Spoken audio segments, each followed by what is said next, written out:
Are you a seven-figure practice owner that wants to do more without burning out? Join us for the Seven-Figure Practice Retreat, a luxury mastermind where high-level practice owners step away from the day-to-day to build systems, strategy, and freedom in the Dominican Republic. This February, spots are limited, so apply now, and our sponsors are covering 95% of the cost over at practiceofthepractice.com/7. Again, that's practiceofthepractice.com/7.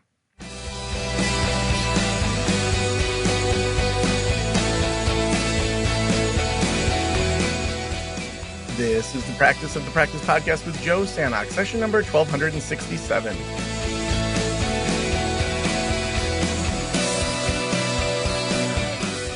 I'm Joe Sanok, your host, and welcome to the Practice of the Practice podcast, where we help you build a thriving private practice that you absolutely love. We want you to be able to have the thriving side where you have good operations, marketing, branding, positioning, all of that. And we want you to love it. We want you to feel like, I can't believe this is my private practice. I can't believe this is the clientele I get to serve. This is the community impact that I'm making. We want all of that. And we don't think that you have to settle on either side. I'm so excited today to chat with our guest, who is Laura Ries, who is a brand marketing expert and the chairwoman of global consulting firm Ries, which continues the legacy of her late father, Al Ries, positioning pioneer and co-authoring of Positioning, The Battle for Your Mind, one of the best-selling marketing books of all time. Having led Ries for 30-plus years, she speaks and consults with clients around the world. Laura's co-author of 5 books, including The 22 Immutable Laws of Branding, The Fall of Advertising and the Rise of PR, and author of The Strategic Enemy, which just came out in September, and Visual Hammer. She's based in Atlanta. Laura, welcome to the show. Well, thanks so much for having me. Yeah, well, I love the idea of thinking about positioning and branding and marketing. I think for most therapists, they hear all that and they think, well, I've got a logo, I've got a website, I do some social media, like what else is there to do? So let's just start with just some kind of basic terms that we're going to be using, because I want to make sure that they understand when you say branding, when you say positioning, when you say marketing, like what do you mean? And it may be different than what they've picked up along the way.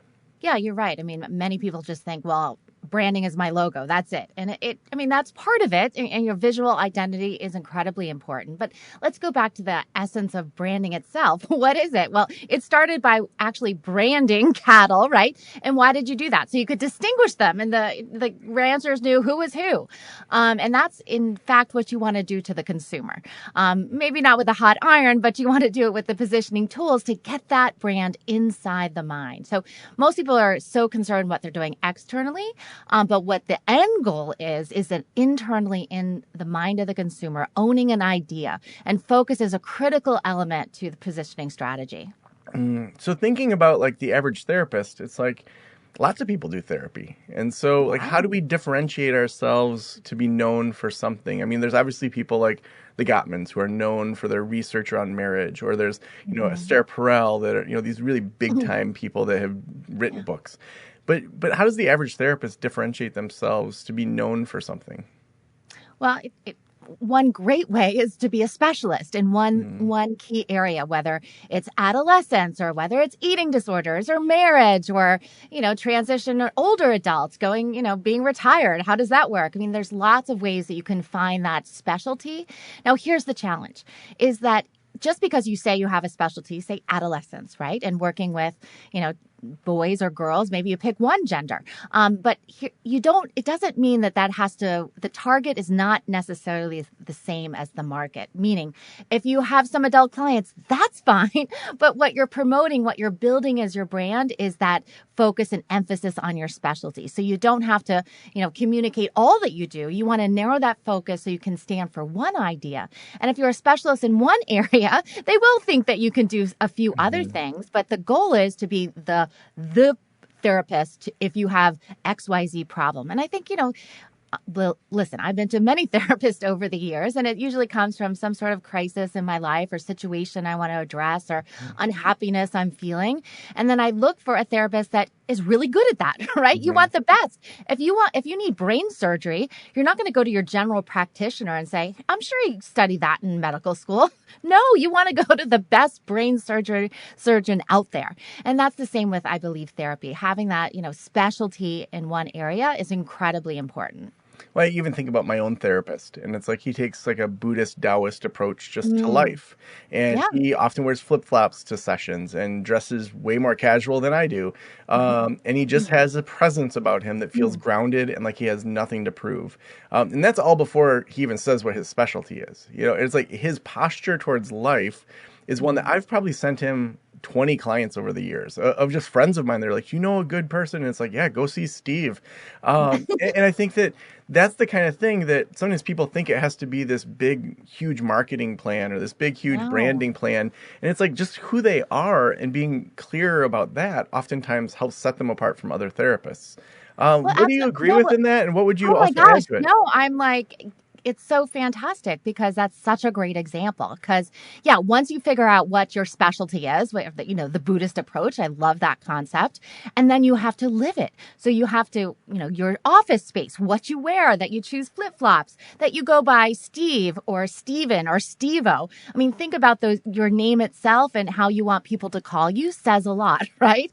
And I think once you grasp onto what that focus is, you can build all of these things around it that will project it, particularly visually is incredibly important. So yeah, what you wear, whether you wear flip-flops, whether you wear, and there's no wrong or right answer.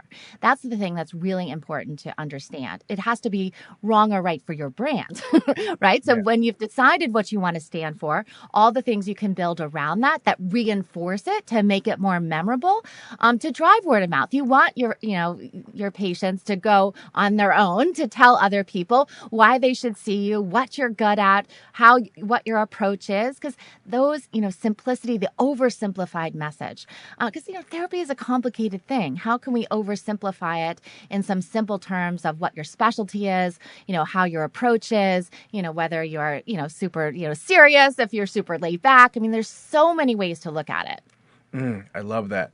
Now, I know in your new book, The Strategic Enemy, you talk a lot about kind of how to build and position your brand. Let's just start with maybe almost like an audit. Like if people are listening now, what's something they could do this afternoon to just audit their brand and think through, where do I even stand and stack up? Yeah. Well, so what is a strategic enemy? It's not about, the evil corporation out there. A strategic enemy is an oppositional force that your brand stands against. So the idea is to bring contrast of what you're not to more clearly understand what you are. And, there's different approaches in therapy. And so you can think about, people make a choice out there, right? They're going to choose from different kinds of therapists. So if you can line up what that choice is and show the contrast of why, your approach is, better for some people by not just saying you're better, but by showing how you're different. That's the key concept of positioning. Not about, see, if you claim to be better, it's not believable. It's what you're saying about yourself. But if you showcase how you're different and contrast it to the other, options out there, that sets up, the person and empowers them to feel good about the decision and understand why they're choosing you as their therapist. So what would the typical therapist, what could they be against or for that could differentiate themselves? Well, I mean, you could think about, more formal or in person versus Zoom, or, there's all sorts of ways, whatever it is, it's the, contrast of opposite of how you're different. And that's all about branding. I mean, you think about, in the consumer world, you have Walmart. What do? They have always low prices, big warehouses, that's a powerful beast out there. But how do you compete against them? You look at where they're weak, and where they're weak is they're not fashionable, right? So what did Target do? they became Target, right? It was cheap chic. So it was the same, store that sold the same stuff. It was about the same price, but their difference was a little bit more design oriented. The stores were a little bit brighter. And so you had a better, experience shopping there. Unfortunately, what's happened recently with Target is they've lost their way. They forgot to double down on that focus. So you can never take it for granted and never, you always have to keep striving to do it. And even if you think people are, oh, they're so tired of me saying this or looking like this or doing this, keep doing it. I was on a show with Guy, and he was like, I have to say the Remarkable People podcast at the beginning of every show. I'm like, yes, you have to keep saying it. I know you're bored saying it, but we're not bored hearing it because you're just a small part of our day.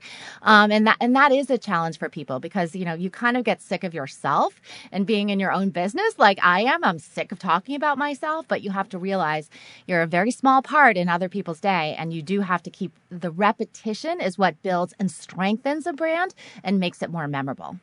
I love that idea of the repetition because I think sometimes people say, I've already said this on social media, or I already did this. I already did a blog about I said it once. Yeah. And they expect that the world has already seen it. Or, even just this week, we've been doing a bunch of webinars around starting a group practice and going from solo to group.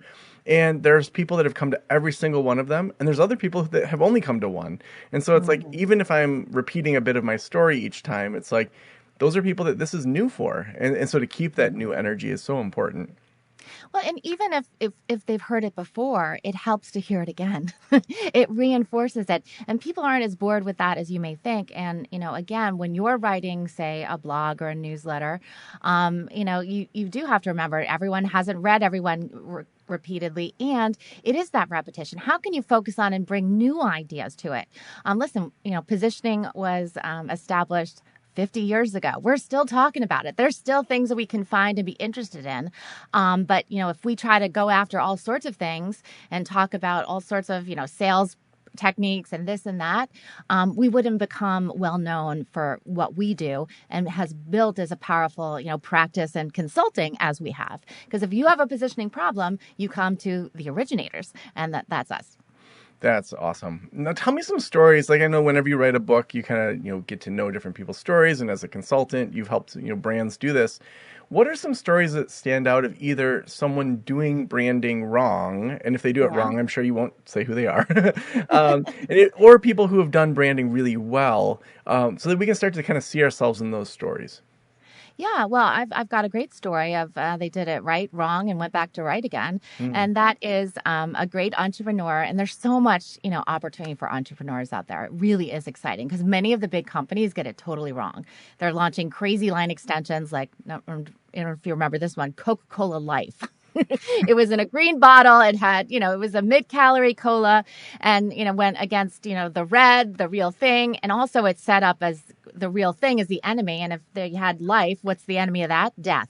And I think a lot of people thought that Coca-Cola was death because of the sugar and the obesity and all these things. So you don't want to do that. You don't want to make your own brand become your own worst enemy. But back to a great example. So maybe you've heard of it, a product called Dude Wipes. I feel like I've heard of it, but I don't really know it. Oh, well, everyone must check them out. It's a really exciting opportunity for a guy that took on, just out of college, a new category and took on the company giants like, Charmin and Cottonelle by being different. So it is moist toilet paper. Okay. And it's flushable. It's plant-based. So it's good for the environment and also good for your tush. Gets you nice and clean because, as they say, wetter is better. And they took on, That's why we are a bidet household. We have bidets here. But, this product, what's interesting is this product had been around for years. So, Cottonelle and Charmin had launched line extensions, but, first of all, the name was wrong. It was moist, toilet paper. They couldn't really go strong against their original product. So it kind of was lost on the shelf. What it takes to really change people and make them, take on a new, whether it is a new food or a new habit in the bathroom, is a strong brand that communicates, the real power and the real opposition out there, which was, they talk about sending toilet paper to the Stone Ages. Like, this is not how you want to clean in the 21st century. But anyway, Dude Wipes, great name, great marketing, took on the enemy, and the entrepreneur was doing great. So he was expanding $200 million. And what happens? Many times companies fall in love with themselves. We often say that Dale Carnegie told us that your name is the most lovely sound in the world to you. And you feel so good when you hear it. That's the way to influence people. Joe, Joe, Joe, right? Say it over and over again. But for Dude Wipes, they did fall in love with themselves and they believed we can have a Dude Nation. I mean, we have, some people that love us, they want more for us. We should please our customers. And so what did they do? They launched Dude Deodorant and Dude Soap, and they were planning, to the Dude Nation, if you will. But is that the right direction? Do you take, a small amount of success and expand it into multiple brands, or do you, stay focused and build that category and grow that business? And he just so happened to have read one of the books my dad wrote, The 22 Immutable Laws of Marketing, and it talks about the dangers of line extension. And I don't know if I can say this, but he said, "Oh shit, I'm doing it wrong." And he shut down the deodorant, he shut down the soap, and he focused all of his time and all of his energy. Because remember, the greatest resource is your time. Of course, money is important and money can be tremendously helpful, but your time is your greatest resource. What are you going to spend doing? And he focused in on, the wet toilet paper, on Dude Wipes, and then the pandemic hit and we all were buying anything on the shelf, and many people discovered the wonders of Dude Wipes. And because he was totally focused on it, he was really able to leverage that. He put more money into marketing. He put more money into ramp up manufacturing and really took advantage and is growing like gangbusters right now. So, think about it. When that is the danger. When you have some success, you think, oh, well, I'm really good at adolescents. Let me, go to older kids, younger kids. Let me expand. But maybe there's more opportunity to get, double down on your focus, to become even better at what you're doing. And I think that is, a real opportunity. I mean, write a book about it. That is a tremendous way of, building your credibility. And it's also really a good practice, I think, of putting down your ideas and going through the process of writing a book. I mean, it's brought tremendous clarity in terms of how we help clients. I mean, it's funny, we often joke that we're almost like a therapist to many clients because, there is the one side of figuring out the strategy of what you should do in terms of a brand, whether it's Dude Wipes, getting out of Dude Soap. But then it's the other part of it is the courage aspect, the courage to actually do it. And that's where we're working with them, on a psychological level. And how we convince them is by, showing the examples, by having them read the book so that they believe that we're a credible source of information and knowledge and advice. To encourage them to actually go forth and do it. Because it does take a lot of courage to do all these things. And, too, with a therapist, you're giving people that courage to make changes in their life, let's say.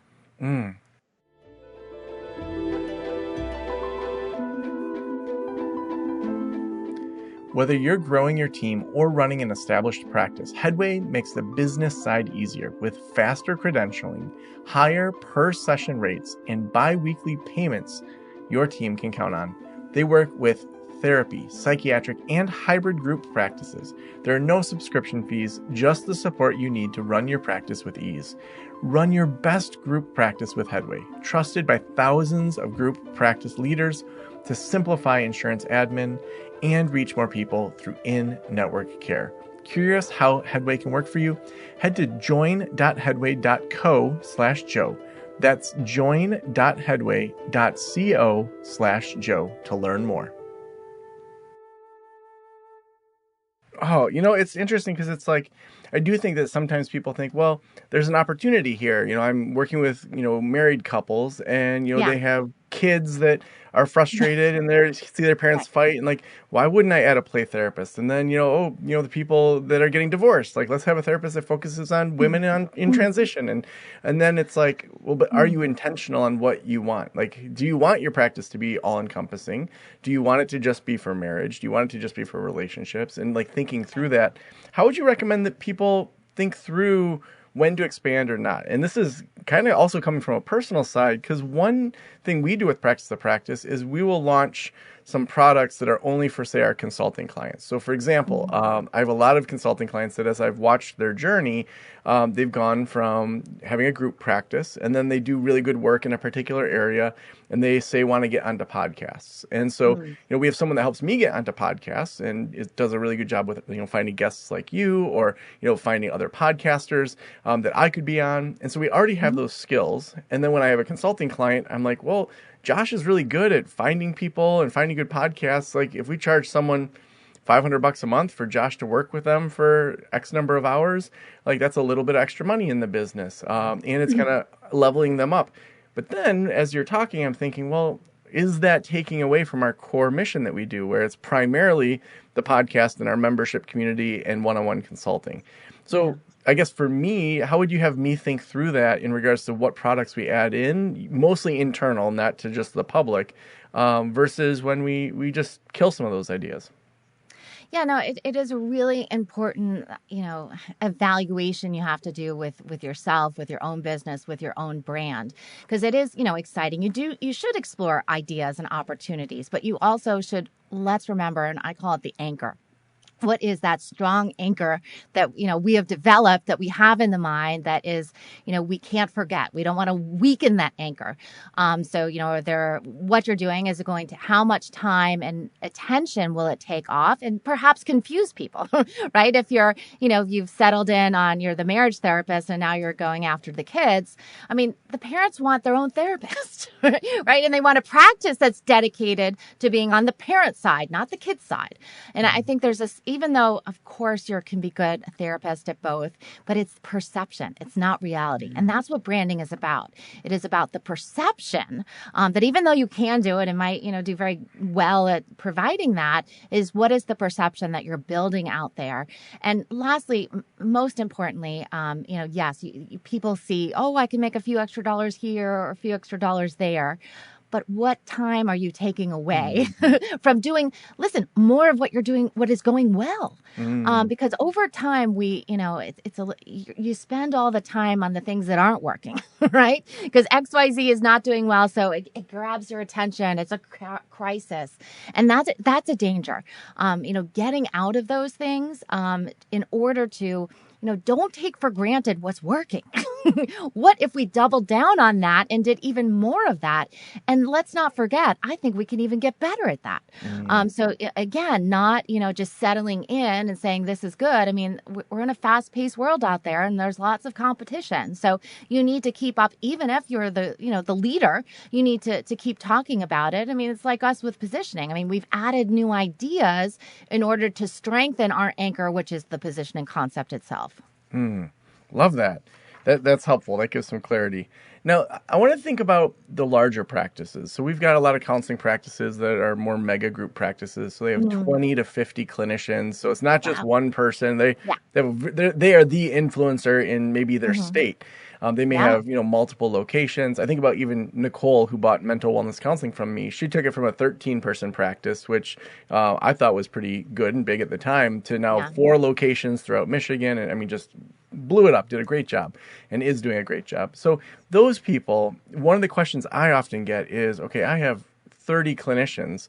How do I both brand the practice and kind of brand each individual clinician? And so it sometimes feels to them like, you've got all these mini superheroes that are good at different things, and then you've also got the whole kind of Justice League that they have to brand as well. So how should they think through kind of branding and positioning for larger practices?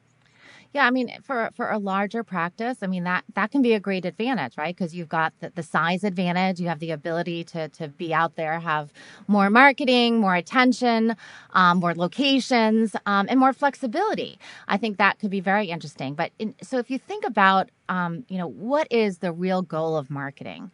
It is to get prospects in the door, right? It's to get them into the conversation. I mean, this is it's not buying a candy bar off the shelf. I mean, this is something that people really get involved in, and they come in and they talk and they try. So the real job is getting them in the door. So I think for a big practice, I mean, you want to promote the strength of that practice itself as having, a wide variety of, clinicians that can, treat multiple things. You have the advantage of size and, convenience, even pricing. I mean, you can probably do a nice job in providing something that's simple. And then, but once you get them in, I mean, that's your opportunity to promote those superheroes within your practice, right? Because it's way too many messages to try to, how are you going to promote 50 people or even 13? It's very difficult unless there's, one person that is, has a best-selling book or something that's going to get attention for the practice. But here's the one thing and caveat I will say.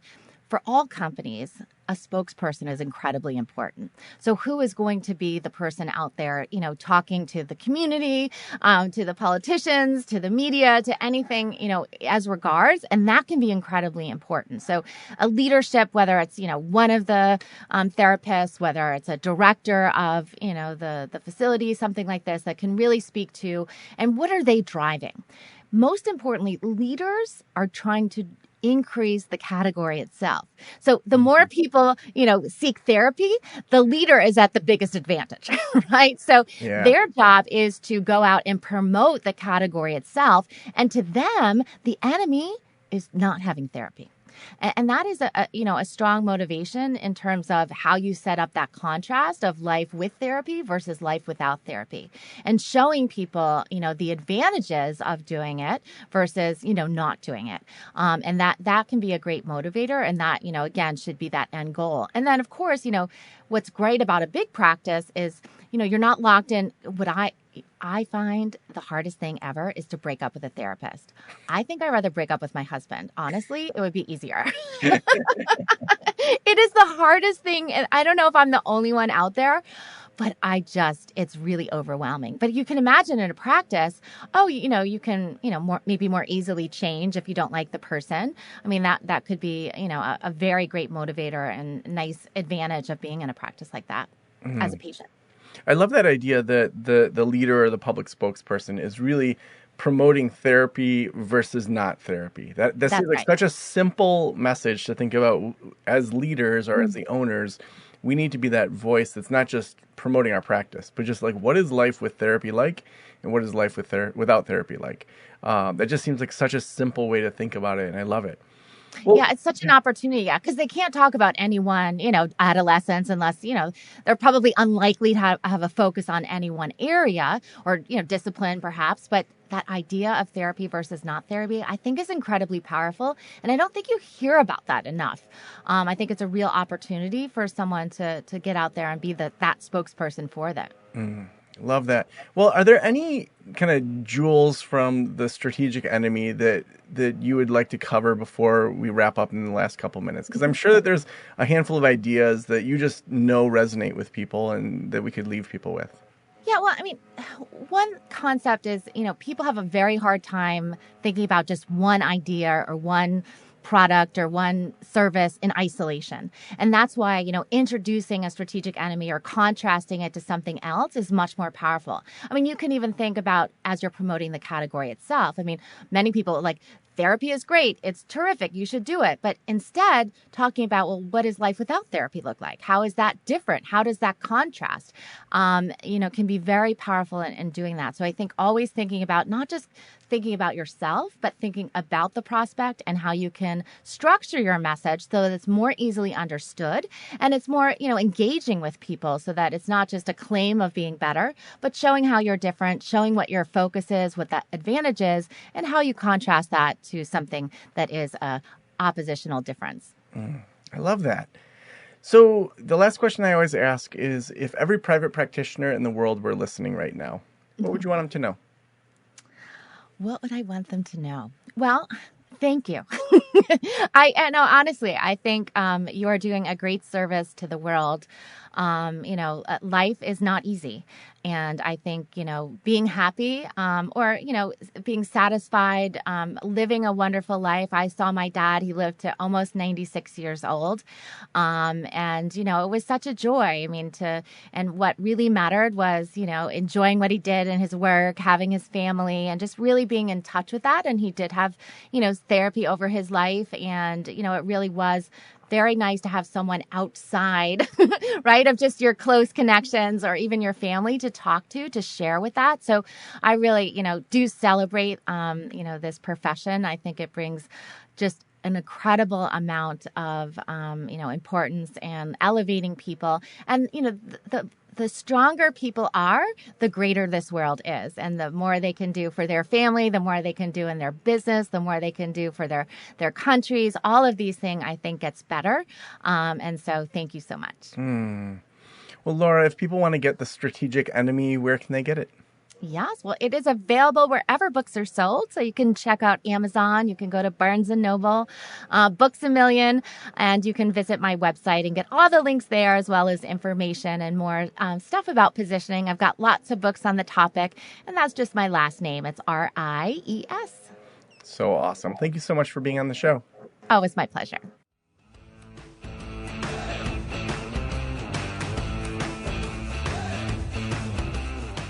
What an awesome show today. I have so many notes. So many great things, but some of the things is just how do you oversimplify your brand? How do you think through your brand in a way that's more simple? What do we stand against? I'm sure all of you have opinions on that. One thing I stand against is mint. I don't like mint. I hate mint. I think it's like putting toothpaste on your ice cream. So that's maybe not as controversial, but a lot of people don't like that I don't like mint chocolate chip. But there's bigger things that I stand against also.